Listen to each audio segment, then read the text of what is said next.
This sound file contains the spoken version of a Wikipedia article on the phrase and strategy "Starve the Beast", recorded by user Quars. The material is current as on June 15th, 2024. Starve the Beast, from Wikipedia, the free encyclopedia, at en.wikipedia.org. Starve the Beast is a political strategy employed by American conservatives to limit government spending by cutting taxes to deprive the federal government of revenue in a deliberate effort to force it to reduce spending. The term "the beast" in this context refers to the United States federal government and the programs it funds, primarily with American tax money, particularly social programs such as education, welfare, Social Security, Medicare, and Medicaid. On July 14, 1978, economist and future Federal Reserve Chairman Alan Greenspan testified to the Senate Finance Committee, quote, "Let us remember that the basic purpose of any tax cut program in today's environment is to reduce the momentum of expenditure growth by restraining the amount of revenue available and trust that there is a political limit to deficit spending," end quote. Before his election as president, then-candidate Ronald Reagan foreshadowed the strategy during the 1980 U.S. presidential debates, saying, quote, "John Anderson tells us first that we've got to reduce spending before we can reduce taxes. Well, if you've got a kid that's extravagant, you can lecture him all you want about his extravagance, or you can cut his allowance and achieve the same end much quicker," end quote. The earliest known use of "Starve the Beast" is in a 1979 newspaper quoting Santa Rosa, California Councilman Jerry Wilhelm at a tax forum sponsored by the Libertarian Party. In the introduction, there is an image with the following caption: Ronald Reagan gives a televised address from the Oval Office outlining his plan for tax reductions in July 1981. Section 1. Since 2000. The tax cuts and deficit spending of former U.S. President George W. Bush's administration were attempts to starve the beast. Bush said in 2001, quote, "So we have the tax relief plan that now provides a new kind of fiscal straitjacket for Congress. And that's good for the taxpayers. And it's incredibly positive news if you're worried about a federal government that's been growing at a dramatic pace over the past 80 years, and it has been." End quote. Republican presidential candidate Fred Thompson's tax cut plan, incorporating a flat tax, also deferred paying for the larger deficits it would create. It, quote, "would most likely be funded by lower government spending on Social Security and Medicare benefits," end quote, according to the Wall Street Journal. Political activist Grover Norquist authored an oath, the so-called Taxpayer Protection Pledge, that 279 senators and congressmen have signed. The oath states that the signatories will never vote to raise taxes on anyone under any circumstances. It is viewed by some of the unsigned as an unstabling block to mutual fiscal negotiations to benefit the country. Section 2. Economic Analysis. James N. Buchanan, a Nobel Prize-winning economist, helps to develop the fiscal illusion hypothesis. Quote, "It's obvious borrowing allows spending to be made that will yield immediate political payoffs without incurring any of the immediate political cost," end quote.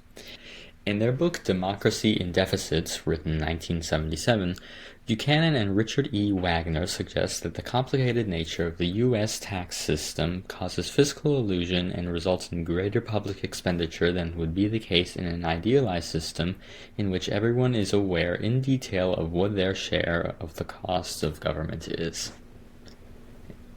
Empirical evidence shows that starve the beast may be counterproductive, with lower taxes actually corresponding to higher spending. An October 2002 study by Christina D. Romer and David H. Romer of the National Bureau of Economic Research found, quote, "no support for the hypothesis that tax cuts restrain government spending. Indeed, the findings suggest that tax cuts may actually increase spending. The results also indicate that the main effect of tax cuts on the government budget is to induce subsequent legislated tax increases," end quote. William Niskanen, chairman emeritus of the Libertarian Cato Institute, criticized Starve the Beast. According to Niskanen, if deficits finance 20% of government spending, then citizens perceive government services as discounted. Services that are popular at 20% of their listed price would be less popular at full price.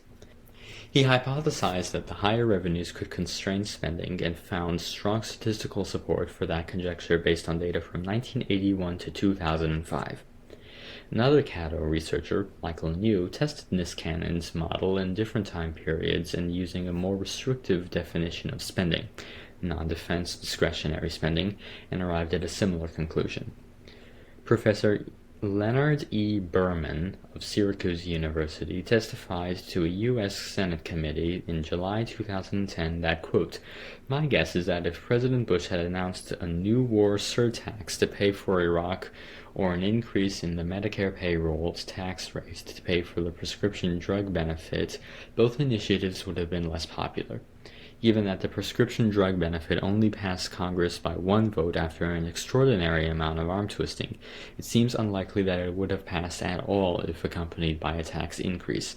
Starve the beast doesn't work." End quote.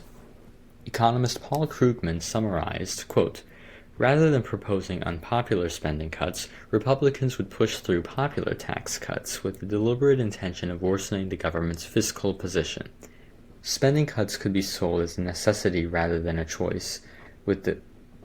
Oh my god, it's a quote. 3, 2, 1, quote. 3, 2, 1. Economist Paul Krugman summarized, quote, "Rather than proposing unpopular spending cuts, Republicans would push through popular tax cuts with the deliberate intention of worsening the government's fiscal position. Spending cuts could then be sold as a necessity rather than a choice, the only way to eliminate an unsustainable budget deficit." End quote. He wrote that the beast is starving as planned, and that, quote, "Republicans insist that the deficit must be eliminated, but they're not willing either to raise taxes or to support cuts in any major government programs. And they're not willing to participate in serious bipartisan discussions either, because that might force them to explain their plan. And there isn't any plan except to regain power." End quote. Historian Bruce Bartlett, a former domestic policy advisor to President Ronald Reagan, referred to Starve the Beast as, quote, "the most pernicious fiscal doctrine in history," end quote, and blamed it for the increase in U.S. government debt since the 1980s. Section 2 contains a graph with the caption, "Total tax revenues were calculated as a percentage of GDP for the U.S. in comparison to OECD and the EU 15. Section 3. Political advocacy. Former U.S. Senator John Kyle, Republican of Arizona, and veteran of the Senate Finance Committee, stated, quote, "You should never have to offset the cost of a deliberate decision to reduce tax rates on Americans." End quote.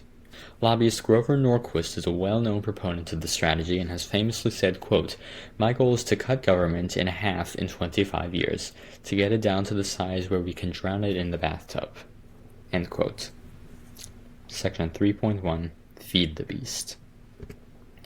A related idea known as Feed the Beast refers to increasing taxes for the purported purpose of balancing the budget only to make the government spend in those inflows.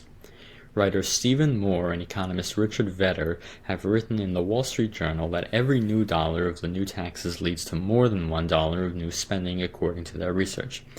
In an op-ed, they both stated that, quote, "The grand bargain so many in Washington yearn for, tax increases coupled with spending cuts, is a fool's errand, since higher tax collections never resulted in less spending." End quote. Their conclusions have been disputed by the economist and writer Bruce Bartlett in the Fiscal Times, who stated that tax increases in the early 1990s helped contribute to more austere budgets in the late 1990s. Section 4. See also. This section suggests some Wikipedia articles for reading. The suggested articles are 1. Financial position of the United States. 2. National debt of the United States. 3. Reaganomics. 4. Tax resistance. 5. Taxation in the United States. 6. Winiski's Two Santa Claus Theory. Section 5. References. There are references available in the written form of this article. Please be sure to verify the information found on Wikipedia using the references provided or by cross-referencing the information yourself. We have now come to the end of the spoken article, Starve the Beast. This sound file and all text in the article are licensed under the Creative Commons Attribution Share-alike 3.0 unported license available at creativecommons.org.